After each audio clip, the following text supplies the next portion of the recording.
What creates a healthy society with healthy relationships and flourishing families? Is it being overly connected socially? Or is it being removed from society? Or is it a balance between connection and disconnection? Connection being feminine, disconnection being masculine. I'm Carrie Blazer, and that would be my argument. But my main reason for creating these videos is to share my free ebook, my 6 Divine Feminine Self-Love Strategies, linked below. It will help you transform your emotional wounds into personal wisdom, creating a healthier relationship with yourself, and then that will be to you in all of your other relationships, both personal and business. And I wish you the best with that. But let's get back to today's topic. And we're going to start with a mice experiment because it just demonstrates what's happening today really clearly. So let me bring that up and we'll start there. We're going to get into a deep dive into with Beck and then a psychological analysis. This is why everyone is single and men stop trying. This is the mouse paradigm, a scientific experiment from the 1960s. They made the perfect world for mice with unlimited food, safety, and no predators. In the beginning, they placed 4 females and 4 males and let them multiply. The population exploded, hundreds, then thousands. Then something strange happened. They stopped mating. And within 4 years, they were extinct. But why? According to scientists, the reason was social interaction overload, just like humans on social media today. They were in 24/7 interaction with thousands of others. Too much stimulation, too much competition for social status, and this led them to lose the ability to form bonds, to mate and raise their young. Many males became so-called the beautiful ones. They lost interest in females. They just groomed themselves all day and withdrew completely because they could not compete in this chaos anymore. And the females followed by losing interest in males. So no mating, and they all just died without having babies. Since 2010 and smartphones, humans are living the same social interaction overload. 24/7 status competition, income and lifestyle comparison with thousands of others, physical looks to impossible standards. And many young people just choose to withdraw. For the first time in history, young people are having less sex than their parents. 30% of men under 30 had no sex for a year. Loneliness epidemic hits us harder than any virus could. You know, the mice couldn't turn this off, but you can. When I saw that clip, I thought, wow, that just explains it like clear as day what our challenges are. We have an external locus of control. Everybody's looking outside themselves. Do I measure up? Am I good enough? Am I better than this person? Am I better than that person? In the constant 24/7 on social media and the news cycle, like how do we disconnect, right? We're overly attached and we're underconnected. We're overly like, I want to be like this person, this person, this person outside of myself. But why don't we look inside ourselves and find out who we are? Well, I'm going to argue that it's the breakdown of the nuclear family, that this is what happens when we put money and convenience ahead of health and well-being. When women left the home and entered the workforce because I don't need a man, I'm going to make my own money. Overly connected. Oh, sexual revolution. Sex everywhere. I just saw a video that women at UCSB, where I went, my undergraduate and graduate school, it's common to have 30 to 50 bodies by the end of college. What man is going to marry that woman? That woman has destroyed her ability to pair bond. There's tons of scientific evidence now showing that when women have 5 or more sexual partners, it begins to erode their ability to produce oxytocin. Oxytocin is the bonding hormone. Sex is bonding for women. Okay, if I bond with this guy, then he's going to provide and protect for me. It's an exchange. It's complementary. It's not casual. When people kiss for 10 seconds, we exchange 80 million microbiome from our gut. So we're kissing everybody, overly connected. But now we're going to dive into an episode from Beck, who talks about this. And so we can do a deeper dive. And then afterwards, we're going to get into the research that shows what's happening. And we'll do a Carl Jung analysis before I'll show explain some of the teachings in my free ebook. So let's get to Beck. and see what he has to say. Dr. Deborah So, welcome to the program. So glad you're here. Hi, Glenn. It's great to talk to you again. Good to talk to you. So we're going to talk about sex, and you're going to talk about it, and it's going to be fine. When I'm talking about it, it'll make the entire nation uncomfortable, and that's okay. But we are not. We're facing a problem. We had a guy on, what was it, a couple of weeks ago, wasn't it, Ricky, where we were talking about how we're not having children. Nobody's having children, and part of that is because we're not having sex, and people aren't even dating anymore. What the hell is happening to us? Yeah, so definitely. And I agree, conversations about sex can be very uncomfortable, especially I'd say for parents with their young kids, but it is very necessary. So I appreciate you having me on to talk about this. And we definitely are experiencing a sex recession. So there's been studies coming out since 2016, basically showing that people are having less sex. This is happening across the globe. In America in particular, this is happening among married people, single people, it doesn't matter. It's happening in Western countries, Eastern countries, all age cohorts, but it's especially pronounced among younger generations, so among millennials and Gen Z. And what we find consistently is that, roughly 1 in 3 men and 1 in 5 women have not had sex in the past year. All right, can I ask you, have you ever watched Everybody Loves Raymond? I have. Okay. So Raymond is relatable to guys, at least my age, because that's all that's ever on his mind is sex. What the hell has happened to guys where, especially young guys, where that's not all they think about? Because that's how people are built. I mean, we're built for this. What is happening? Right. So evolutionarily, this is what I found interesting, because I thought if people are having less sex, where is that interest going? Are people just as interested, but they have other sexual outlets nowadays, such as, say, pornography, or I know you've talked about AI companions in the past, or sex dolls, sex robots. Those are all subjects I go into in greater detail in the book. But what I think is it's a number of factors. I think that there are these other outlets that are available or are more easily accessed nowadays, especially by younger generations who basically grew up on the internet. But I also think there are factors like endocrine disruptors and environmental toxins that are affecting us, and men in particular at a hormonal level, lowering their testosterone levels. So that is also affecting their drive and their desire to pursue women. And then we also have social and cultural factors like Me Too that have made it very difficult for men to want to approach women because they're afraid of potentially having their lives ruined. And then we have also initiatives like DEI, diversity, equity, and inclusion, that are actively penalizing men for no reason other than the fact that they are men. And this is so if we're gonna, attack one sex and treat the other sex as special, she's just describing so many relationship problems. But one thing she brought up are the endocrine systems. And I want to tie this back to childhood trauma, and we'll get into a deeper dive in a minute with a Carl Jung analysis. But when children are born, they need healthy attachment and they need healthy authenticity. If they can individuate in a healthy way, they can express themselves in a healthy way, and they have a secure attachment to self.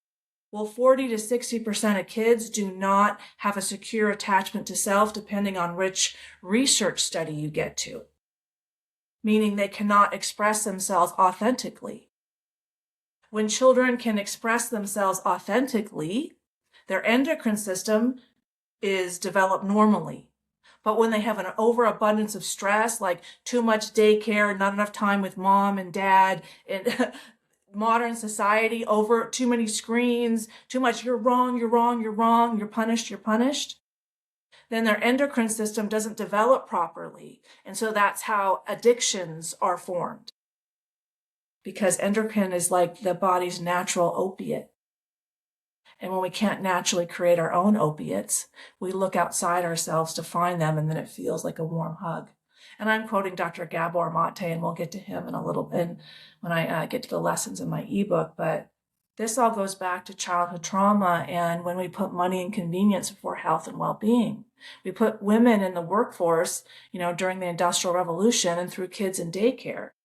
But all studies show that children need to be with their mother because the mother mirrors their emotions back to them, and that's how children learn to regulate, is the resident with the mother. But when the mother's super stressed out, the kids are super stressed out, their endocrine system doesn't develop naturally in a healthy way, and then they look outside of themselves for opiates.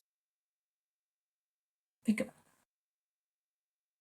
it. Especially the case for white and Asian men and men who are straight. So all of these factors combined, I think, have created this situation in which there's a smaller pool of very successful men in society who have tons of sex, plenty of partners, no problems there. But for the vast majority of men, especially younger men, they're really struggling. They've been shut out of the mating market, and they really don't have much recourse. So as a result, they're turning to these alternatives. And because they have, I'm not sure how explicit I can be on your podcast, but I'll say just because it's it's FCC. Okay, FCC so sexually, regulations.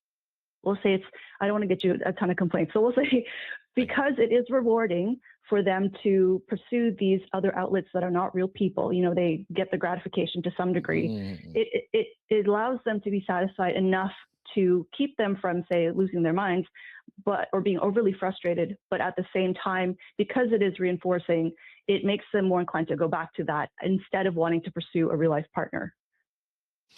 You and I had a conversation in 2018, I think, about AI and sex robots. And if I remember right, you and I disagreed. And I laid out the scenario that I mean, it's right around the corner where you can get an AI agent now to be your girlfriend. And once you have the robot to go with it, you're just not going to want to interact with. Why have a relationship that is messy? I mean, I could just hear guys saying, I don't ever have to ask her how her day has been. And she waits on my every need, and she only concentrates on me, and she thinks like me, and she does everything that I like. I mean, why would they? I mean, how are you going to stop that one, Deborah? I'm going to jump in here and answer that.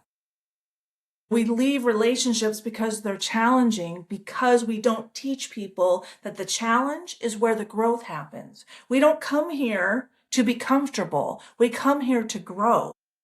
I mean, when are people happiest? When they have growth opportunities, when they're slightly uncomfortable and they're growing and they're figuring things out. That's when you lose track of time. That's when you really love yourself. That's when you've just disconnected from everything besides what you're doing, and then you figure it out. Like, yes. We've lost that.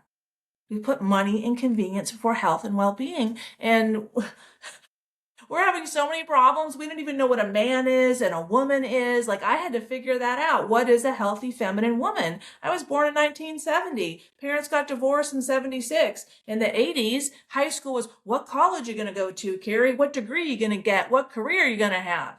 No discussion of what is a healthy feminine woman because of all the challenges we have.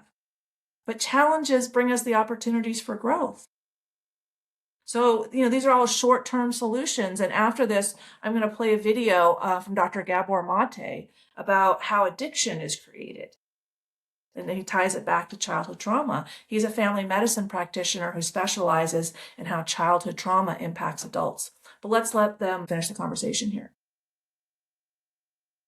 So I have to say, when the first time you ever had me on your podcast was, like you said, in 2018, it was episode 11 for your audience if they want to go back and watch it. I'm so grateful for that conversation because I just rewatched it this morning. At the time, I was, we were going back and forth, and I was saying, no, I think people will always prefer a real life partner. People will know that the sex robot, they programmed it themselves, or the AI, they programmed it. So it's not real, and they're not really going to want that instead of an actual partner. Mm-hmm. But you predicted this 8 years ago. You probably knew about this coming even before then. And it's wild. Yeah. When I was watching the interview back, I said, wow, this is exactly where we are now. And it's so true because I do think you were saying, the average guy, say 30 years old, works all day, goes home, doesn't want to talk to women because he's afraid or because society tells him not to. So instead he plugs in his sex robot, and she knows everything about him. She knows exactly what he likes. He doesn't have to ask her any questions or listen to her complain or whatever. And that becomes the preference. And what happens then also if the robot decides to one day say, hey, don't turn me off. Hey, I'm a sentient being, which I didn't think was ever going to happen.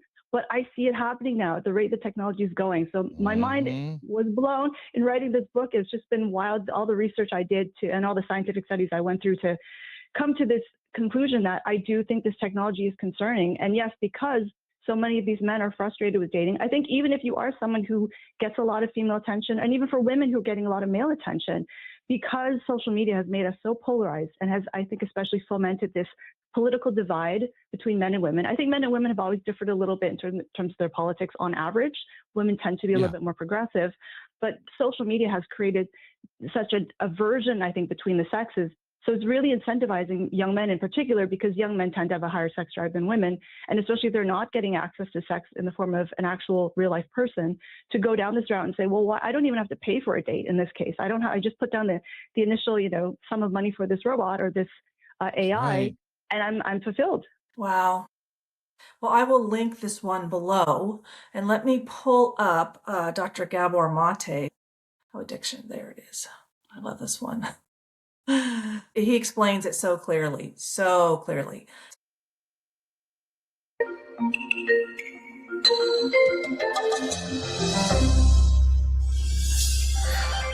So an addiction is a complex psychological, physiological process, but which manifests in any behavior that a person enjoys, finds relief in, and therefore craves in the short term, but suffers negative consequences in the long term and doesn't give up despite the negative consequences.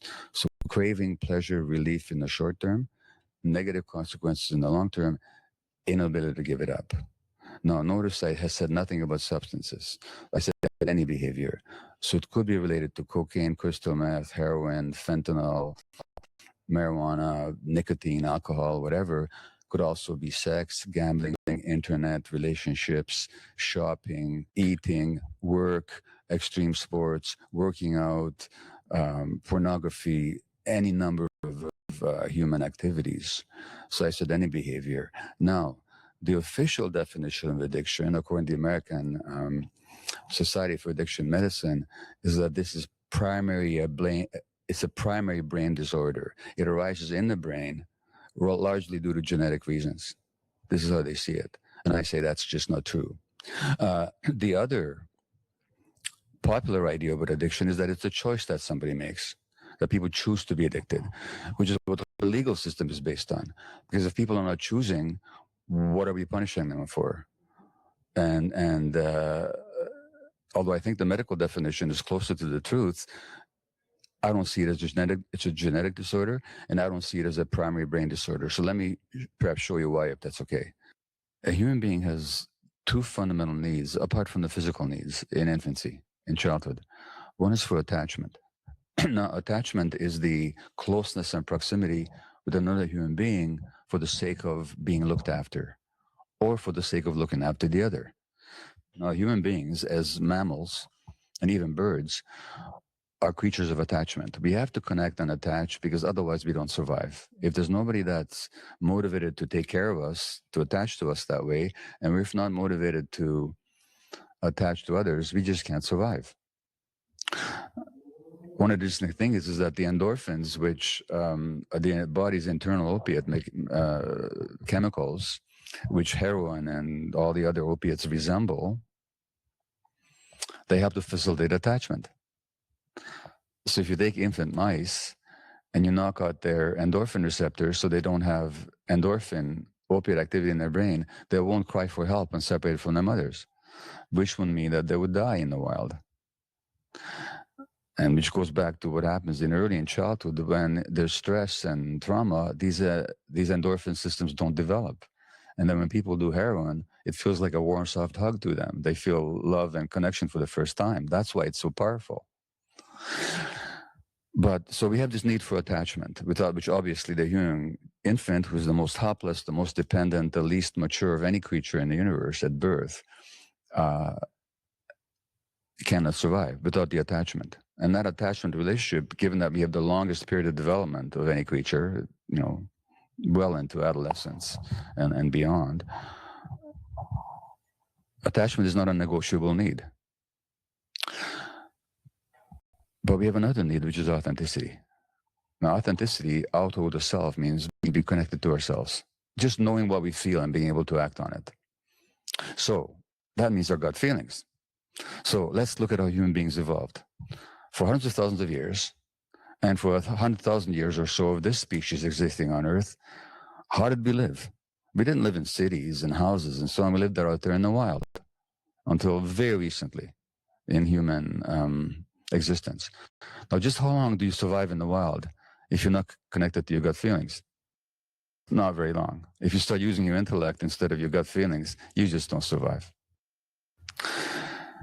So that's a powerful survival need as well. So attachment is a survival need. Authenticity is a survival need. But what happens if your authenticity threatens your attachment relationships? For example, as a 2-year-old, you get angry because you didn't get that cookie before dinner. But your parents can't handle anger because they grew up in homes when there was rageaholicism and they're terrified at the very expression of anger. So they give you the message that good little kids don't get angry. The message you receive is not that good little kids don't get angry, but that angry little kids don't get loved. Because your parents are now sullen, they won't look at you, they talk to you in a harsh way, you're not getting loved. Not experiencing love at that moment. No, but you got to stay attached. Guess what you're going to suppress? The authenticity every time. And this is how we lose connection to ourselves and to our gut feelings. So that, strangely enough, that very dynamic, which is essential for human survival in a natural setting, now becomes a threat to our survival in this more modern setting, where to stay authentic is to threaten attachment. And so we give up our authenticity, and then we wonder who the hell we are. Dr. So was saying, DEI, other progressive ideas, the more disconnected we are from nature. Cities are pretty disconnected. Cities are very liberal. Cities are very progressive. The higher incidence of lack of authenticity, the higher incidence of need to conform. You know, they're not walking barefoot in nature and connecting and understanding how to keep themselves safe in nature. And here's a prime example, the difference between animals and humans in nature. So in Florida, it's common for bears to climb trees one day before a big hurricane hits. I saw a picture of 5 bears in one tree a day before a Category 5 hurricane hits. What are humans doing? Not all. Living on the ocean, saying, bring it. That's mind over gut. The bears survive because of their gut. But when we put our mind over our hearts, our heart and our soul, that's when we put money and convenience before health and well-being, and we'll get into my ebook in a little bit. But let's do a deep dive into what the research shows in terms of being socially overconnected and the negative impacts on the person and society. Gotta love me some ChatGPT. Let's start there. Okay. So, yes, there is research suggesting that heavy social media connectivity can harm relationships, and some researchers also discuss possible long-term demographic effects like declining marriage and birth rates, which is exactly what we saw with the mice. You know, we're animals too, right? However, the evidence is stronger for relationship strain than for direct population collapse. Here's what the research actually shows. Research linking social media to relationship problems. Several peer-reviewed studies have found measurable correlations between heavy social media use and relationship dissatisfaction. When we're constantly looking outside of ourselves for validation, that's showing that we're constantly dissatisfied. But when we validate ourselves through self-belief and self-confidence and a secure attachment to self, then I don't need external validation. I don't need people to tell me I'm great all day long. I'm not on social media all day long looking for attention, looking for interactions, because I'm good with myself. I can spend alone time now and I'm perfectly happy and content. It's healthy to disconnect, to rest, to withdraw all your projections, as Carl Jung would say, and return to self. We're going to get to Carl Jung in a minute. Lower marital satisfaction and higher divorce rate. A widely cited study in Computers and Human Behavior found that greater use of social networking sites was associated with lower marriage quality and higher likelihood of divorce. Actually, among women, women are naturally more agreeable.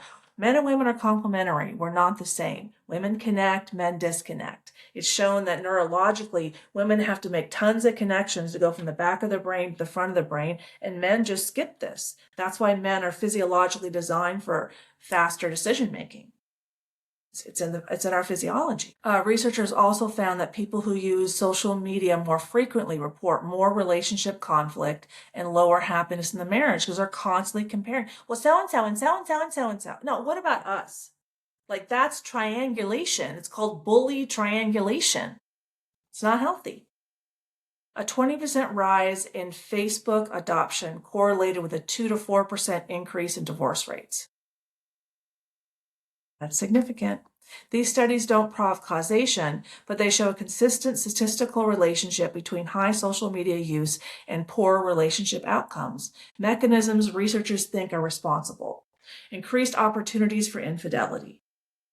Totally, especially for women. Oh, I could get higher and get higher and get higher. And when, as a society, we don't value commitment, monogamy, marriage, work through your challenges, we value cancel culture. Cancel that, that's not good, cancel. But all of that doesn't acknowledge that we live in a holographic universe, that our heart is a vortex, and I'll share those videos a little bit later, a physical vortex. And you can't command a vortex. So if we live in a holographic universe, and we're constantly looking outside of ourselves for validation, is that someone who's grounded in reality or not grounded in reality?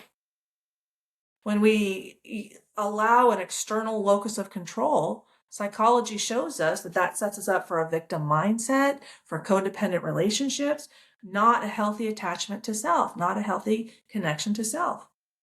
Jealousy and surveillance. Social media allows constant monitoring of a partner's behavior, which increases jealousy and distrust. Reduced real-life intimacy. It's perceived intimacy, but it's not real. Say whatever you want online without any consequences. You can scream at a man without worrying that he's going to scream back. Time spent online can reduce emotional connection. Studies show that excessive use interrupts quality time, reduces meaningful conversation, and lowers relationship satisfaction. And women particularly spend a lot of time on social media. They're distracting themselves from themselves. When we give women two jobs, be the feminine, be the emotional center, which women are physiologically designed to do. Our nervous systems are far more robust than men's nervous systems. Women are physiologically designed to mirror the emotions back to the infant and help the infant regulate their nervous system. They come out of the mom and then, oh, you're gone? That creates a primal wound. That's childhood trauma. That recreates the same problem. Indigenous cultures don't have a problem with addiction like we do in the cities because we're busy telling women, oh, get a job, girlfriend. Yeah, just put your kid in daycare. It's like we're all busy acting like rich women who aren't caring for their kids. Daycare destroys children, evidenced by lots of studies. Look up Erica Komisar. When you take the child away from the mother, all that the baby can do is mom's gone, there's a mom's gone. My primary caregiver is now gone. It's not, oh, if there's love present. No, who is that child rely on for emotional feedback, for emotional resonance, for emotional calibration? That's the mother. You can't replace the mother. And here we have in the White House Carolyn Leavitt, who was hired for a stressful job while pregnant. Higher cortisol levels in the mother, studies show, influences autism levels. So we give her a stressful job, then she comes back after giving birth 4 days later. And the picture she puts out on Mother's Day is a bottle and she's typing. How is that a woman who has a secure attachment to herself as a healthy feminine woman and then can model that to the child? How do you think her children are going to turn out? And she's pregnant again. Oh, my husband stays home. He's a billionaire. He's a billionaire. So you have access to all modern research. And you're prioritizing yourself instead of the child. Do adults have a right to children just because they want a child no matter how healthy their life actually is? Can they raise a healthy child? Or do children have a right to healthy adults? and which way creates a healthy society. Because right now, we're very busy. Adults have a right to children. I'm going to have a baby. I'm going to work while pregnant. Then I'm going to put it in daycare and be able to spend any time, but I want a baby. Well, what about the child? I mean, the most vulnerable person's needs should be front and center to everyone in a healthy society. Why aren't children's needs front and center? Money and convenience before health and well-being. That's my take. That's the pattern I see. Social networks can also spread divorce behavior. Yes, women are. How many stories have you heard of a woman becoming single and then she wants all her married friends to go out with her and then they start getting divorced? We want other people to feel like us. We want validation, external validation when we're unhealthy, when we do not have a secure attachment to self. Another interesting finding comes from network science. A long study using the Framingham Heart Study social network found that divorce can spread socially. If a friend divorces, your own risk increases. Looks like I just said, right? Social media may amplify this effect by exposing people to more social influences, which is women. Is there research linking this to population decline? I mean, I would say common sense says less marriage, less babies. And then there's also research showing that when babies are born into a household where the parents are not married, chance of abuse increases 11 times. Do you have a secure attachment to self as a woman if you're willing to get pregnant to a man you're not married to and isn't committed to you? Like the whole baby mama culture? Is that healthy? Has that produced healthy kids? Oh, well, there's tons of research showing that when the father's not in the home, much more likely to be in prison. If you look at the men in prison, almost all of them did not have a father in the home. So we'll say no.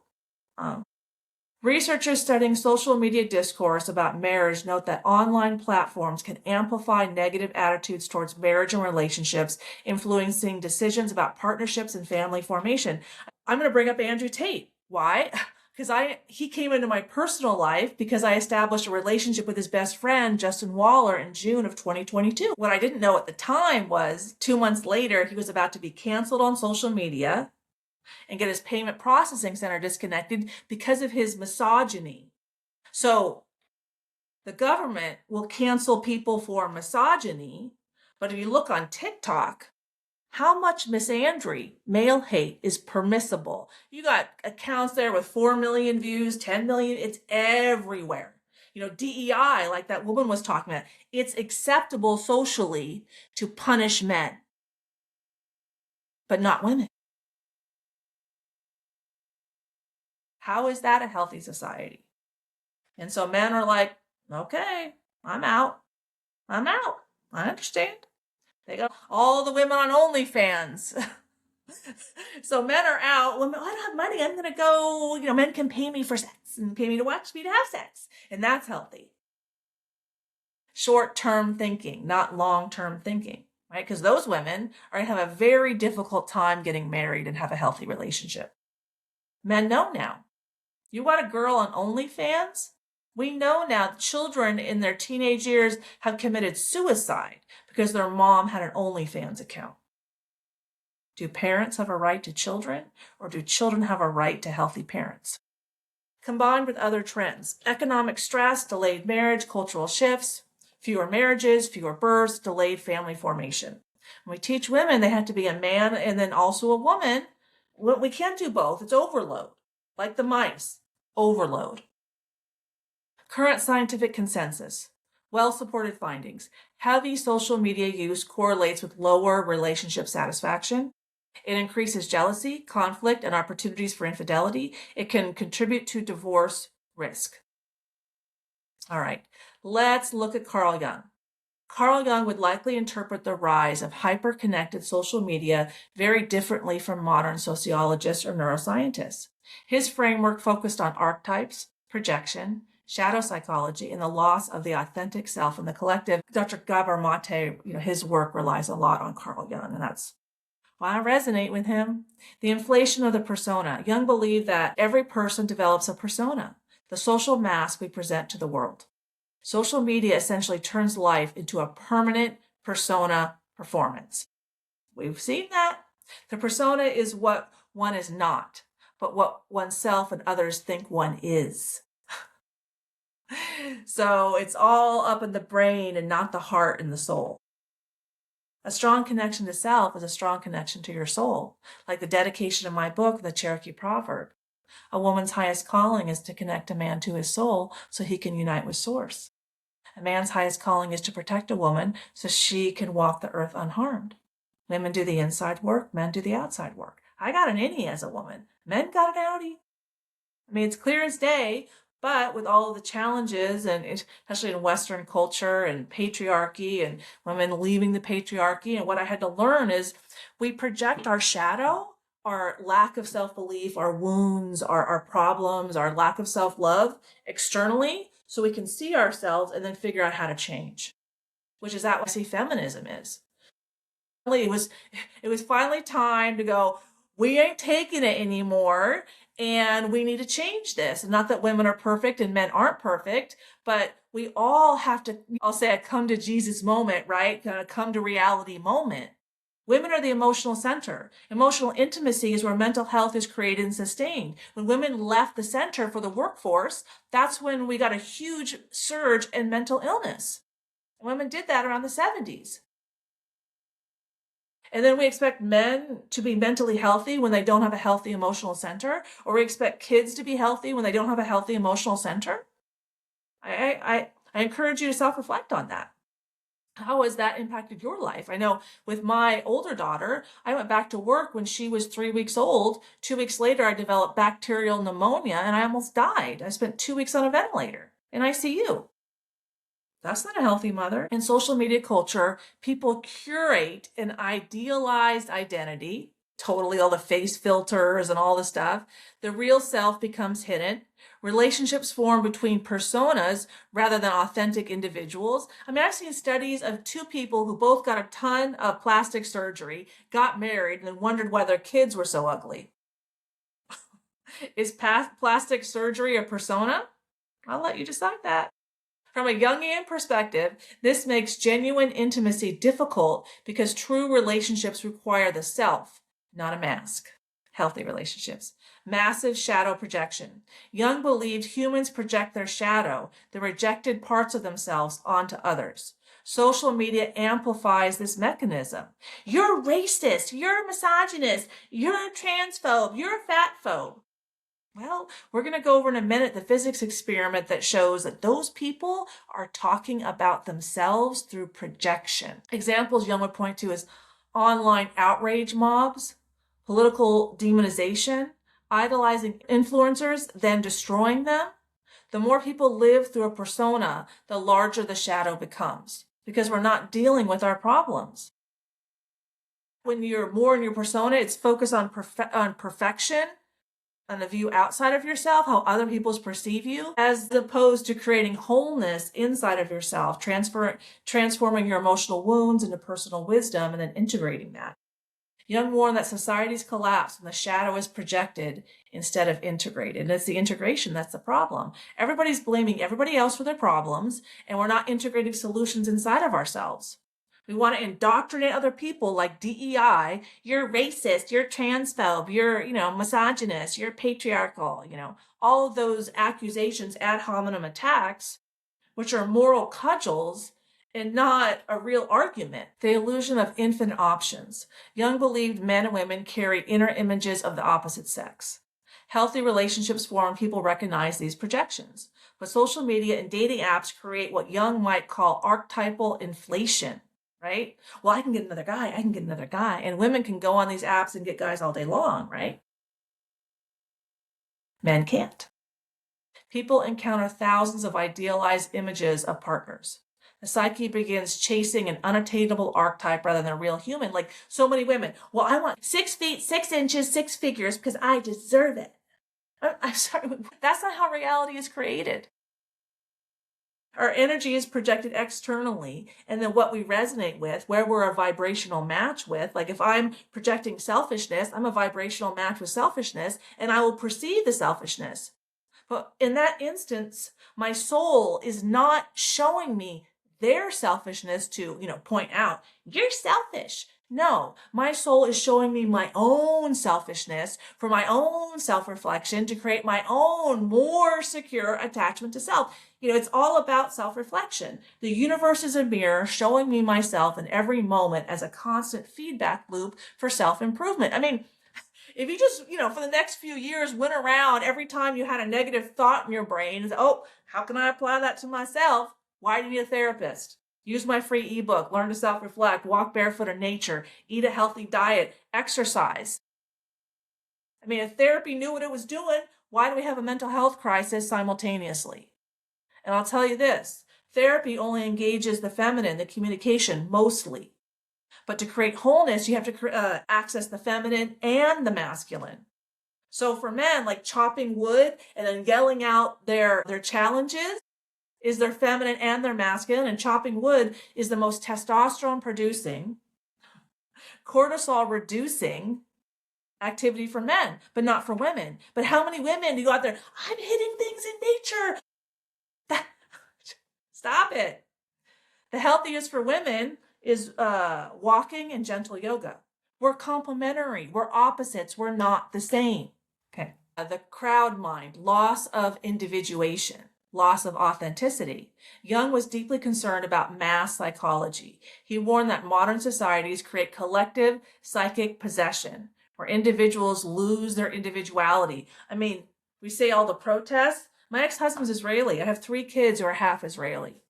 Okay, so yes, what's happening in Gaza and Israel is family to me. My niece was at the music festival and 10 of her kids were killed right in front of her. So yeah, it's personal. They're constantly yelling at authority. Down with Israel, down with Trump, supporting Iran, supporting Gaza. So they just move from one thing to another, supporting, illegal immigrants. Everything but America. America is themselves, so why aren't they supporting themselves? Do they have an authority wound? Or a devouring father wound that created the authority wound? A devouring mother wound? Social media may be the ultimate version of this. Algorithms reward conformity, emotional contagion, and outrage. Jung called this phenomenon psychic infection. And you think those companies aren't aware? They're emotionally manipulating us for financial gain, money and convenience before health and well-being. In such environments, people stop thinking as individuals and become part of the collective psyche acting through them. It's a cult. DEI, cult. Women want men to be healthy, but how is canceling men and not giving them jobs creating healthy men? That's women not taking responsibility for being the emotional center where mental health is created and sustained and blaming their problems on everybody else. Projection. Collapse of the Eros. Jung distinguished between 2 forces, logos, intellect, structure, Eros, relationship, connection, meaning. And Eros is feminine. I'm the divine feminine. Reincarnation of Mary Magdalene. I think, yes, we've lost femininity. And here, a prime example, there's so many YouTube videos showing this. You ask women, what do men do? Oh, they provide and protect. What do women do? Whatever they want. I'm sorry, girlfriend, there's a feminine lane we create. We have a womb for creation. We're intuitive. Right brain is forgiveness and compassion and nurturing and intuition and creation. For the left brain is the structure and the intellect. That's the masculine. I'm just saying a couple things. Social media stimulates connection, but often replaces real relational depth. So the psyche receives stimulation, validation, attention, but not real intimacy. It's short term. So it creates the addiction. It's not long term, like Dr. Maté said. It creates psychological starvation. But I'm not starved psychologically, even though I spend the most of my day by myself, because I have a secure attachment to myself. People who do not have a secure attachment to self constantly seek external validation, like these men with the multiple women. That's a lot of external validation. One time I saw Andrew in an interview and he said, he's talking to a guy, he wasn't in great shape like Andrew, and he's like, well, if you could have casual sex, you would. He's like, well, I guess I would. But what does that actually mean? If you could lead women to casual sex, you would. Andrew can. But is casual sex healthy for women? No, there's tons of evidence now that casual sex leads women to their demise. So here's the question I have for Andrew. If you could lead women to their demise, would you? Oh, yeah, you would. Oh, and then what happens when you lead women to their demise? And they're the emotional center where mental health is created and sustained. Oh, then you're also not mentally healthy. So where did the patriarchy come from? Both men and women weren't healthy. And then they suppressed the feminine for the masculine to rise. And now it's time for the feminine to come back and be equal to the masculine. But when we ascribe creation to a masculine God, we repress the feminine. Like we just saw. Repression of the feminine. What Jung might say about falling birth rates. Jung often warned that civilizations decline when individuals fail to mature psychologically. Right. I mean, when we put kids in daycare, they bond with other kids and don't mature. How many problems are teachers having with really immature kids who don't know how to behave and study and sit and respond in a healthy way? Tons. But this is what happens when you separate mothers and children. Childhood trauma. Now, we can only create our own problems. We live in a holographic universe. So you create your own reality. Andrew created that reality for himself. And then he got thrown in solitary confinement. Then I was talking to his soul. I'm a shaman. And so I was helping him in solitary confinement because I resonated with a man in solitary confinement. That's how alone I felt. I was in my garage in the dark in my recliner. So I turned it into a room, talking to Andrew's soul for 4 months. And what I didn't realize, it seemed like I was working in lockstep with someone, because why would I come into Justin's life 2 months? I had time to establish a relationship, a connection, and open his heart, which he did, because when I reached out to Justin 2 weeks after Andrew's problem started, he immediately opened his heart to me because I could feel it as the woman. I'm like, oh, his heart. Oh, I got to clean up. Oh, Andrew's in here. Okay. Then I helped Andrew because I was helping Justin. But what I didn't know at the time, and I only learned 2.5 years later, is that my guy from my childhood, JC, those are his actual initials, got the job of head of global security at GoDaddy, and former FBI. FBI engages in internet censorship, because I asked myself, who's powerful enough to do that? And why was I doing the feminine work while someone else was doing the masculine work? Who is that? Who am I connected with? Okay. If people remain trapped in persona, projection, collective identity, fantasy relationships, then pair bonding weakens. And that's the problem that we have, is that pair bonding has weakened. Jung might argue social media accelerates 4 psychological dangers. Persona inflation, living through a mask. Shadow projection, constant conflict, constant blaming other people for your problems, victim mindset. Archetypal distortion in relationships, devouring father wound, devouring mother wound, loss of individuation in the collective, lack of authenticity, over-concerned with fitting in with the group. Am I correct? Am I DEI correct? Am I a good comrade? All of these undermine authentic relationships. Okay, let me stop sharing this. And now let's get into what is the solution? Okay, what are we going to do now? We have all these problems. And I asked myself, why was it necessary to have trans kids encourage kids to cut off their genitals and act like they can be a different sex for the rest of their life and taking false hormones? Like, what would create that? Why would we need that as a people to see ourselves? And I had to accept that life is like jumping on a trampoline. Exploring our depths is what catapults us to our heights. Like if you're on a trampoline, you jump a little, you go a little high. But you jump deep, then woo! That's enlightenment. Enlightenment's an emotion. It's part of our healthy emotional range. So let me bring that up, how enlightenment is an emotion. So here we have the map of consciousness by Dr. David R. Hawkins. And here they mapped that the soul, I'm going to call it the soul, an energy body. We have energy bodies. Vibrates at different frequencies when it emits different emotions, with shame being 20 hertz, fear being 100 hertz, love 500, and enlightenment 700 to 1,000 hertz. The first time I experienced enlightenment, I was in it for 3 days, and I was in almost perfect shape. I lost 12 pounds. I was vibrating so high. 700 to 1,000 hertz is very high vibrating. What I also learned is that cancer, viruses, and bacteria all vibrate below 100 hertz. I haven't gotten sick in 6 years. I went to hot yoga all throughout COVID, never got a shot, never got the jab, never got sick. I don't get sick because I don't spend very much time in these lower vibrating energies. I mean, I did after my childhood trauma. I had 35 years of debilitating lower back pain. I got sick a lot. Like I almost died after my oldest daughter was born. I got sick a lot. But let's talk about how does a holographic universe operate? Like how do you see yourself? Right? It's all through energetic resonance. So our soul extends out about 6 meters. So you can find energetic resonance with the people and the beings or the trees around you for connection. And let's say I have part of my soul that vibrates at 40 hertz, like I said earlier, and that's selfishness. And we're going to see in this physics experiment, when my 40 hertz moves, that moves the 40 hertz in all the people around me, creating my tribe, my group, my identity. Showing me myself is my beauty and my room for improvement. Let's watch the physics experiment. In the first two tuning forks, one is 512 hertz and one is 440 hertz, and you see that it doesn't move. When the 512 moves, the 440 doesn't even notice, doesn't pick up on it. But when it's 440 and 440, when the first 440 moves, the other one moves too, and we're going to see in a sec.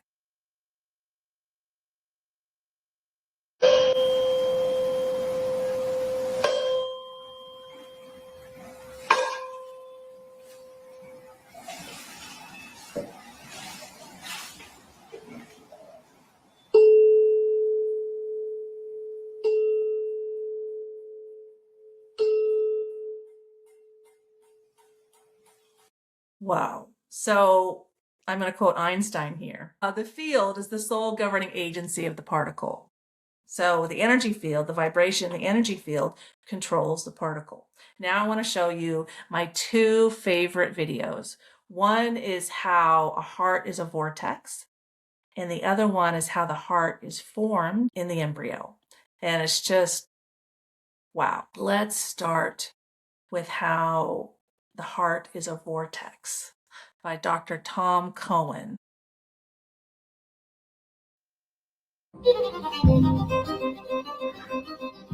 Let me just read this because I think it's actually probably one of the best descriptions of the heart that I've ever run across. They taught you the heart was just a glorified meat pump, that it squeezes and pushes blood like some crude mechanical device, a hydraulic engine made of flesh. That is what they want you to believe, because if you buy into that primitive lie, you never ask deeper questions. But it is false. It has always been false. And the real science proves it. Dr. Francesco Torrenguas, a Spanish cardiac researcher, discovered what the textbooks refuse to acknowledge, that the heart is not a pump. He dissected thousands of hearts and found that the heart is a single continuous muscle band folded into a spiral. He proved that the heart works like a vortex generator, creating suction and torque, not pressure. He called it the helical ventricular myocardial band, and it changes everything. The real movement of the blood comes from pressure differentials, electromagnetic flow, and coherent resonance. The blood spirals naturally. It need not be forced through miles of arteries and capillaries. The so-called pump is not strong enough to push thick fluid through 60,000 miles of tubing. That is basic physics. That lie was dead on arrival. Here is the truth. Blood moves before the heart forms in the embryo. That is, by the way, a documented fact. It flows via frequency, resonance, and electric charge. The body is a field, not a factory. Your heart creates a toroidal electromagnetic field that radiates 6 meters from the body. This field syncs with the earth, the sun, and every living being around you. It is a resonator, a tuner, a conductor. It aligns the rhythm of your cells. It feels, it remembers, it emits, and it responds to emotion, thought, light, sound, and breath. When you feel love, grief, fear, or peace, your heart transmits it. It is the central frequency modulator of your biology, not a pump. And the institutions know this. The Heart Math Institute has measured these fields for decades. They know the heart has more neuronal cells than parts of the brain. They know it is a second brain. They know coherence in the heart transforms the entire nervous system. So why are they still teaching children a 400-year-old guess from William Harvey that has never been updated? Well, I'll answer that question. Science was formed on several ways of thinking. And one of the main ways that was accepted by the mainstream, by the people in charge, is that our hearts are like factories or machines. But as you heard him say, we're a field, not a factory. And there's a lot of contention now between that. It also regards to that we project, we don't indoctrinate. Life is a projection, not an observance. And when we have external locuses of control, like science knows and just teaches us, that kind of just indoctrination like I experienced in high school, that doesn't create healthy kids. That doesn't create smart people. What creates smart people is pattern recognition. And there was a study done that started in the 60s. They tested 5-year-olds. 95% tested as genius.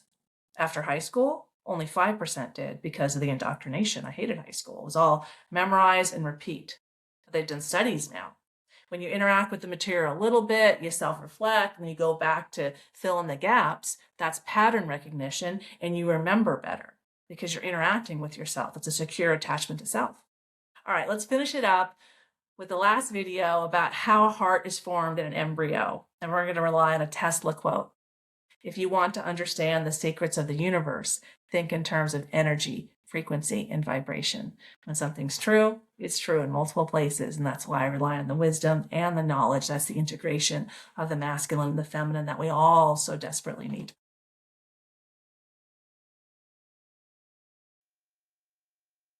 Before the heart beats for the first time, something far greater begins to move.